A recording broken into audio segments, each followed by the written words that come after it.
Rediscover your past by digitizing your family's memories with LEGACYBOX. Watch until the end of this video to find out more about preserving your legacy, and then visit legacybox.com/recollection. In a world where technology keeps moving faster and faster, a lot of people are suddenly looking backward. They're buying old cameras, collecting vintage electronics, hunting through thrift stores for clothes from the 1970s and 80s. Some people are even ditching their smartphones and switching back to flip phones. At first, it sounds strange. After all, we've spent decades improving technology, making things smaller, faster, and more powerful than ever before. So why would anyone want to go back? Old things give us something that modern life often takes away: simplicity. And sometimes something basic feels surprisingly good. One of the easiest places to see this trend is with retro-style products. Today you can walk into a camera shop and find brand new digital cameras designed to look like film cameras from the 1970s or early 80s. They have metal bodies, leather-style grips with big dials on top. Technically, they're modern machines with powerful sensors and digital screens, but the design feels familiar to us. It reminds people of a time when taking a photo meant slowing down for a moment, when every shot mattered because film was expensive, and you only had so many pictures on a roll. Back then, you thought about the photo before you pressed the shutter, and somehow, holding a camera like that again brings that feeling back. Phones are another interesting example. In recent years, some people have started switching back to flip phones, not because they're better. In fact, compared to a modern smartphone, they're very limited. But that's exactly the point. A flip phone can't pull you into endless social media feeds or constant notifications. It's not designed to keep your attention all day. You simply make a call or send a text. Then you close it with that satisfying snap and put it back in your pocket. And just like that, the phone stops demanding your attention. For many people, that simple act feels surprisingly freeing. Another growing hobby is collecting vintage electronics: old radios, cassette players, early personal computers, stereo receivers with glowing lights and brushed aluminum faces. There's something special about these machines. When you open them up, you can actually see how they work. Wires, circuit boards, capacitors, and switches are all laid out in front of you. They were built in a time when things were expected to be repaired. If something stopped working, you didn't just toss it in the trash. You opened it up, tried to fix it, and kept using it. Today, many modern devices are sealed shut, tiny chips hidden behind glued panels and specialized screws. And if something breaks, you have to contact the manufacturer or just buy a new one. For people who enjoy understanding how things work, older electronics provide a tactile and responsive experience that feels much more satisfying. Clothing is another place where the past is making a comeback.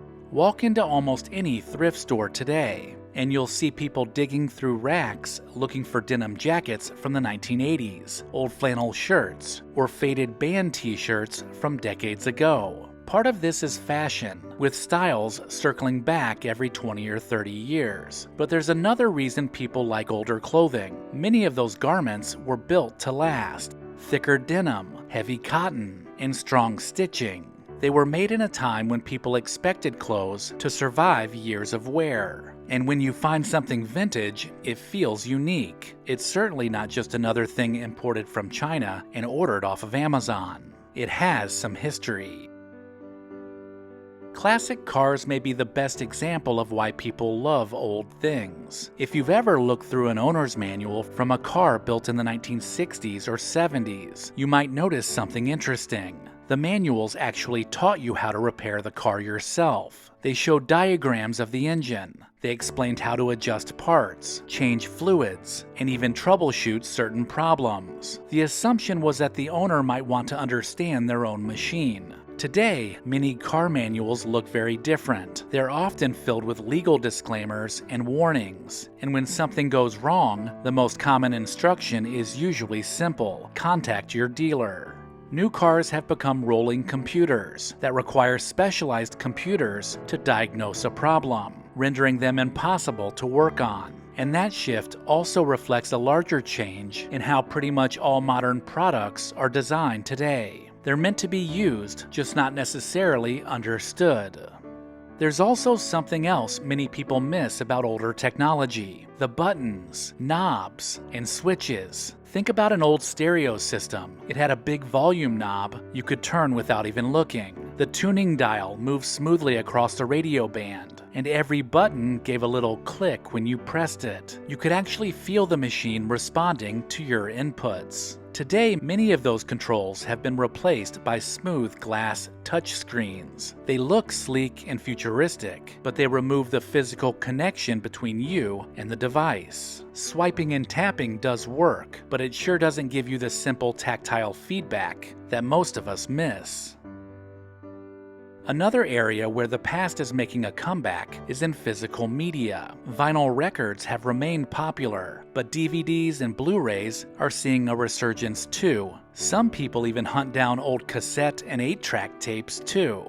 In the streaming age, almost everything is available instantly, but there's a catch: you don't actually own it. Movies often disappear from streaming platforms overnight. Songs get removed. Entire libraries change depending on licensing deals. But when you own a record or a DVD, it belongs to you. No subscription is required, and no internet connection is needed. You just pop it in, press play, and enjoy it whenever you want. Modern life has offered us something that earlier generations never experienced: unlimited choices. Thousands of movies, millions of songs, endless products online. At first, that sounds amazing, but sometimes too many choices can actually make decisions harder. How often have you scrolled through options for 20 minutes and still don't know what to watch? Psychologists call this decision paralysis. In earlier decades, options were limited. You waited for a song on the radio, a handful of movies were playing in the theater, and we only had 3 or 4 television channels. But strangely enough, that limitation often made life easier. You certainly didn't spend half the night scrolling. You just turned on the TV and watched whatever was on. The comfort is in simplicity. In the end, that might be the real reason we love old things. They remind us of a time when life was less complex. We were required to think for ourselves, and everyday decisions didn't feel quite so overwhelming. Holding an old camera, turning the dial on a vintage stereo, or even flipping open a basic phone can bring back a small sense of that calm. Not because the past was perfect, but because some things were beautifully simple. And in a complicated world, simple things still have powerful appeal. Recollection Road and LEGACYBOX both believe it's important to preserve the past. If you're like me, there's a box of your family's treasured home movies and photos tucked away somewhere, and LEGACYBOX can help you preserve them digitally. The process is a simple and safe solution for converting your home movies and photos to thumb drive or to the cloud. Just send in your LEGACYBOX filled with old VHS and camcorder tapes, film reels, and pictures, and get back digital copies that can be easily enjoyed, shared, and kept organized. It's that easy. LEGACYBOX is trusted by over 1 million people, and it's all done right here in the USA. Get started preserving your past today. Go to LEGACYBOX.com/recollection to get an incredible 55% off. Buy today to take advantage of this exclusive offer and send in your memories when you're ready. Go to LEGACYBOX.com/recollection to save 55% while supplies last. Let me know in the comments if I missed anything, and make sure to check the description of this video for links to pick up a t-shirt. Also, don't forget to visit our friends at Horn & Hardart to save 10% on your next order. Visit hornandhardart.com/recollection. Thank you to our loyal Patreon supporters listed here. Visit patreon.com/recollectionroad to join the club.